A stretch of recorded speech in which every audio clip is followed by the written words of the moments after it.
Your identity is a lid on your success. I've been in business for 10 years, and in my career, I've sold $3.5 million worth of video projects and retainers, scaled my video agency over $70,000 per month, and sold nearly $2 million in consulting and coaching services, mentoring over 200 video agency owners. Revenue is vanity, profit is sanity, and cash flow is reality. Fire your cheap clients. The thing that got you here won't get you there.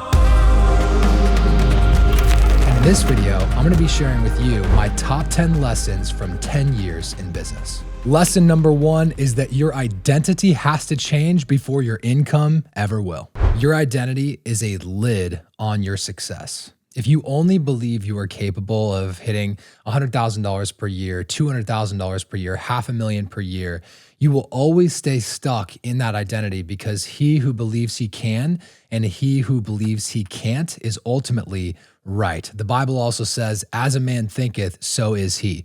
So it's super important that you focus your intention on where exactly am I going? Have a vision for your life of what exactly do I want my life to look like? And actually imagine yourself having the reality of $1 million business. If it's a $2 million business, 3 million, 10 million, whatever it is, you have to put yourself into that reality in your imagination. You've been given the gift of an imagination, and what most people use their imagination for is they focus on all the bad things that can happen, all the things that could go wrong, all the things that could be ruined. When if you would shift that focus, that was one of the biggest lessons for me, is actually using my imagination for good, because your identity has to change before your income ever will. Lesson number 2 is that revenue is vanity, profit is sanity, and cash flow is reality. One of the biggest mistakes I made as an agency owner was getting addicted to revenue growth as opposed to profit growth. Because the thing is when you're so focused on hitting the next revenue ceiling, assuming that profit's going to follow, you truly do sacrifice everything in chasing revenue. You'll make hiring decisions that don't actually make sense for the profit of the business. You'll spend too much money on equipment in hopes that that equipment is going to actually help you produce more revenue. There's a myriad of things that can go wrong when you focus on revenue as opposed to profit. And there's a quote that I remember, I can't remember exactly who said it. I'm sure we'll put it on the screen, but it's revenue is vanity, profit is sanity, and cash flow is reality. And that is so true. I wish someone would have told me that when I was building my business the first time, because we were so revenue focused. It was just about me pushing the limits on what was possible from a revenue perspective. When in reality, when I look back at it, there were certain months where if we were at lower revenue points, our profit was off the charts because our team was lean and mean, yet I was pocketing in some months $15,000, $20,000, $30,000, $40,000. And that is exactly what it actually takes in order to scale your revenue long-term, is you have to have profit to reinvest into the machine. Lesson number 3 is to fire your cheap clients. I'm specifically talking about the people who don't appreciate the work that you do.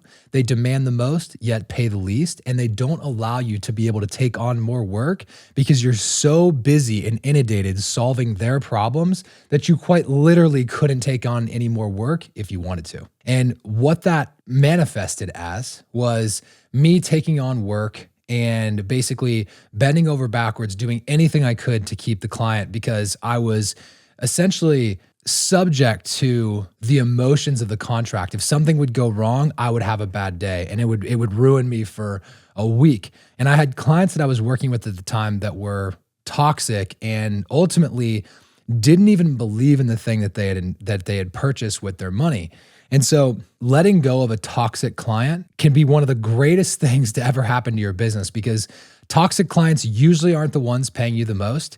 They're usually the ones demanding the most out of you, and they make everything harder because of all of the different concessions you have to make in order to keep them happy.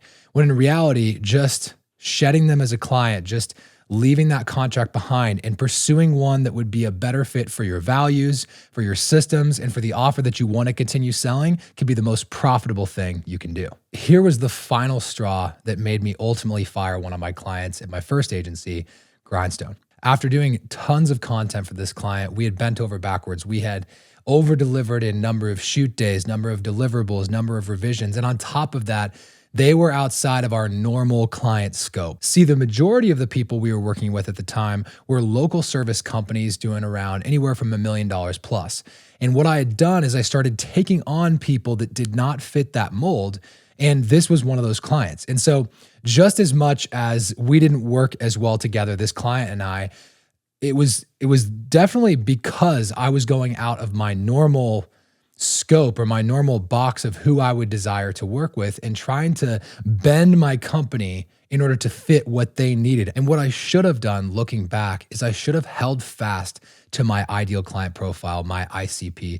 If I would have held to that specific client and I would have gone and tried and found more of those people as opposed to trying to bend my business to the will of one client that's not a perfect fit, that wasn't paying the most amount of money and ultimately wasn't a match for where we were going, I would have been so much better along. Because the thing is that a complicated client that's paying half, they feel like the complexity of 5 clients paying double because everything has to revolve around them, and every day becomes more difficult when you're dealing with like a super needy retainer client that doesn't fit the mold of what you plan to sell moving forward.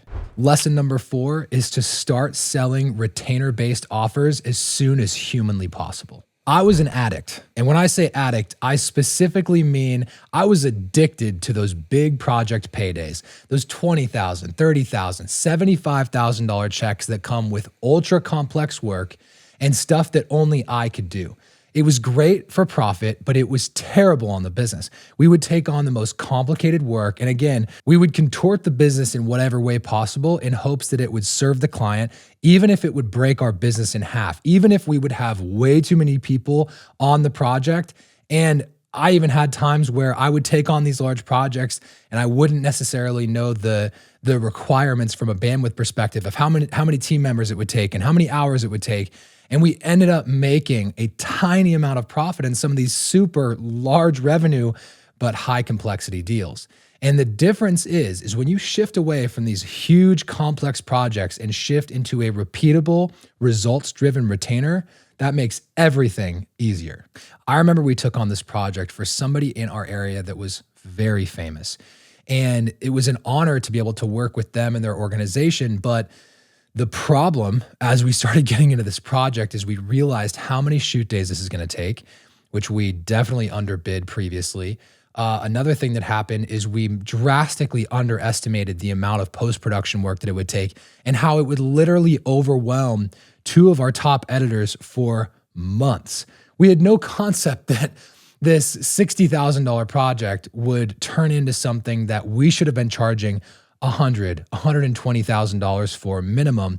And it was things like this, especially in the beginning, where I would get excited about the revenue number, but because it wasn't predictable and repeatable and it couldn't be replicated by somebody outside of me or my very, very best editor, that's what created the complexity. We would have to bend the business around this one client and try to keep the other business operations going while taking on this monstrous project. So it's kind of like having an assembly line of squares that were like this big, like a 3x3 square. And you have like an assembly line of like things being created. And all of a sudden you put something that's like this big through that same assembly line. And you're just supposed to continue business as usual while this monster of a project is going through. And so one of the biggest mistakes that I made is that I would veer off constantly and try and take on these monstrous projects when we had a really profitable, repeatable, systematic business that was getting great results for people with our retainer-based offers. Lesson number 5, I hired too fast and it nearly bankrupted me. At the beginning of 2020, before COVID, our business was exploding. Contracts were coming out of the woodwork, and I was starting to get overwhelmed with all of the work that we were going to have to do for these people. And instead of getting better systems, instead of pausing some contracts so that we could actually get through the work that we had, I decided, you know what? Let's go all in. Let's hire as many people as we need to take on this work. And just like that, our revenue exploded, but our profit tanked. And through that process, one of the most like real and vulnerable moments of my business career is that I had moments where I literally didn't know if I was going to make payroll. I had moments where I was taking out huge lines of credit in hopes to basically right the ship. And some of these lessons, like why I'm making content for you guys right now on YouTube, is because some of these lessons were so painful and so real to me that I want to help you completely avoid this stuff. So the lesson here, the takeaway is to grow predictably and take on the work as you can. Now, I'm not saying to squelch your growth or to stop your growth or anything like that, but it's a predictable growth that you know that you can handle. And if you don't have the ability to handle it, it's really simple. You can do something called a waiting list, because the truth is people want to work with people who are booked, busy, and in demand. And that's something that I just didn't understand at that time, is that once I kept building demand, I just had to throw people on it as soon as possible. And then through that process, we would rush the hiring process. We would bring on people who were underqualified. I would bring on anybody with a pulse that had 1 year of experience in Premiere and just throw them on an entire client retainer and say, hey, good luck, because we didn't have the systems in place. And we definitely brought on the talent way too quickly. So then we were churning team members. We were putting people on really important accounts and they would mess stuff up. And all of these things stem from the fact that I hired too fast and fired too slow. Which brings me to lesson number 6. One great A player on your team can do the work of 2, sometimes 3 B players. And what I mean by that specifically is they are people of excellence. They can take on the workload and they have the productivity of multiple people combined because they think faster, they think smarter, and they're able to, from a capacity standpoint and an attitudinal standpoint, meaning that how they show up and they have a positive attitude, and their capacity is so much higher that it literally creates a bottleneck if you have 2 or 3 less qualified people and this one person could just handle it from the very beginning. One of the greatest lessons I learned on hiring and also raising people up in a company was from the book Traction. And there's this thing called the GWC matrix, which stands for, do they get it? Do they want it? And do they have the capacity to do it? And an A player has all 3 of them. They totally understand what their role is. And not only do they understand their role and where they are in the company, they want it. They want to do an amazing job. They want to show up early and stay late. They love what they do. And on top of that, they have the capacity to do it. Because sometimes people can get it, they can really want it. But then when it comes down to executing the task, they don't have the capacity to see it through. And so that was one of the big things that I learned, is that A players are people who get it, want it, and have the capacity to do it. I hired, when I started getting this right, I'll tell you on the backside of this, when I started realizing this, I started making some better hiring decisions. One of the things I started doing correctly was I started to hire for attitude and I trained on skill. Because the truth is you can learn about anything with 20 focused hours of effort. You can learn pretty much anything, but what I can't train you to do is be a decent person with good values and to show up early and do your job and be a person of excellence. Like, there are certain things that, like, attitudinally or character-wise, that you can't train because they have to do with how that person was raised. They have to do with how their previous bosses treated them, their life experience. And those are things that you just can't fake. And a lot of times it's not worth the time to train them on those things. It's better to just find amazing people of excellence and then bring them in to do a job they already understand and know how to do. Steve Jobs has this amazing quote where he says, "We don't pay smart people and tell them what to do. We hire smart people so they can tell us what to do."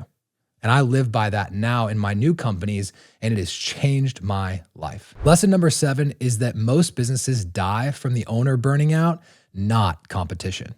It didn't take long for me to learn this lesson in my town. In fact, when I was building my business, I was in a town of 350,000 people in Lincoln, Nebraska. And in my city, there were some of the most impressive ad agencies in the Midwest. We had Swanson Russell, Arch Rival, and tons of other agencies that were doing, we were working with the market right around us, and they were working with these massive national accounts. I'm talking about people working with Red Bull, Yeti, Gerber knives, like some of these massive global brands. And simultaneously, they would also take work in their backyard because they had the most incredible name in the community. So I learned this very early is like competition is real, but it was never the thing that was going to take me out of the game. Even though I did have a ton of competition, I'm so grateful to have learned this lesson early because the truth is that for every 10 people that would like to work with one of those larger agencies, only one of them could probably afford their insane prices because they had so much overhead, so much staff that they actually had to raise their prices, and they actually outpriced themselves locally in a lot of cases, which created room for the little guy, meaning me with my solo business at the time, or even up to when we had 12 staff, to take on some of that work and grow the business. But the thing that did slow me down was my own burnout, my own poor decisions, my own mindset around what I thought was possible. And this is in the early days. I remember like feeling sorry for myself and I don't know if we're ever going to make it. I don't know if we're going to get enough deals. And it wasn't because these massive agencies in my backyard were taking the work. They were working with multi-billion-dollar accounts. They weren't working with people that would potentially be paying me. It was just me standing in my own way. It was me not being good enough to facilitate and fulfill on the work. And so it's never going to be competition that's going to take you out, especially when you're going from like 0 to 100 grand a month. Rarely is the limitation from 0 to $100,000 a month your competition as much as it is your own inability to market, your own inability to sell, your mindset of what you think is possible, and the team around you. Those are the things that can be the real anchors keeping you from where you want to go. Lesson number 8 is that your business will only grow as fast as you do personally. I was very fortunate early in my business career to discover a couple men who really helped me change my life. One of which being Tony Robbins and another one being Jim Rohn. And Jim Rohn was actually Tony Robbins' mentor. And he taught him that, he said, Tony, your ability to grow and be successful in business is limited to how much you work on yourself. If you only work on yourself 10% of the time, it's going to limit your growth. But if you work on yourself every single day and you get better as an individual, as a leader, as you improve your mindset every single day, well, then your business will always have room to grow and expand. Because if you think about it, whether it's your mindset about content creation, it's your mindset around sales and your ability in sales, marketing, and operations, if you're constantly working on your own abilities and making sure that you are not the core constraint in the business, then there's only one direction for the business to go, and that's up and to the right. So what do I mean specifically? I'm talking about your habits. How do you show up every day? What are the thoughts that you are consistently meditating on? Do you have this constant belief of, oh, I hope I don't get fired today, or it's just a matter of time until the clients figure out I can't actually do this? Is it maybe your inability to sell because you haven't practiced enough? Have you not made enough outbound calls? Have you not actually taken enough discovery meetings to get good? Because the truth is when you work on yourself, your business expands as a result. When you work on yourself, you become the 2.0, the 3.0, the 4.0 version of you who's capable of actually handling more. The version that I am today is completely different than the version I used to be. One, because I work probably 5 times harder now and get 5 times, 10 times more stuff done in the same 8 hours in a day than I used to, because I used to spend so much of my time worrying about what other people thought, denying and ignoring the work that I knew needed to get done, and trying to do something that I thought was a little bit more fun. And maybe you resonate with that. Maybe for you, instead of actually doing lead generation, creating content to promote yourself, maybe you enjoy learning about, the next camera body, the next lens, the next gimbal, and you like focusing on, learning a new After Effects skill, when in reality, that's not what's going to propel the business forward. That's not going to expand the business the same way it would if you focused on the things that actually grow it. And part of working on yourself is realizing you have to work on the right activities if you want to get growth in business. Lesson number 9 was integrating God into my business. When I first became an entrepreneur, I thought that God was over here and business was over here. I had no idea that the Lord actually cares about you building a successful business. And as I got deeper into the Bible, I started to realize this. I started to realize that there's scripture all throughout the Bible that points to the fact that God not only wants us to steward well what we've been given, but also it says in Deuteronomy 8:18 that it's the Lord your God that gave you the ability to create wealth. Like, he even says it right from the beginning. He gave you the ability to create wealth. And he wants you, 3 John 2 says, my dearly beloved, I will above all else that you prosper and be in health even as your soul prospers. God wants you to be successful. And I didn't realize that at the very beginning. So I hope that this is finding you at that right time, that God doesn't have to be put in a box in the corner. He wants to be involved in the day-to-day decision that you're making. We pray constantly. Like, we prayed this morning before a team meeting. We pray before our shoots. And I'm telling you, you want to know like the ultimate cheat code? You're here on YouTube because you want to learn and you want to get better.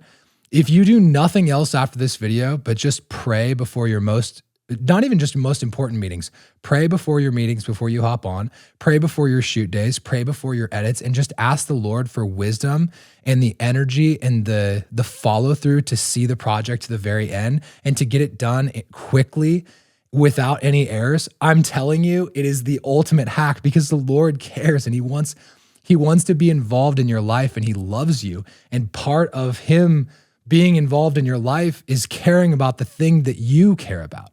And I wish someone would have told me that earlier in my career. So now you know it ahead of time. And lesson number 10 was the thing that got you here won't get you there.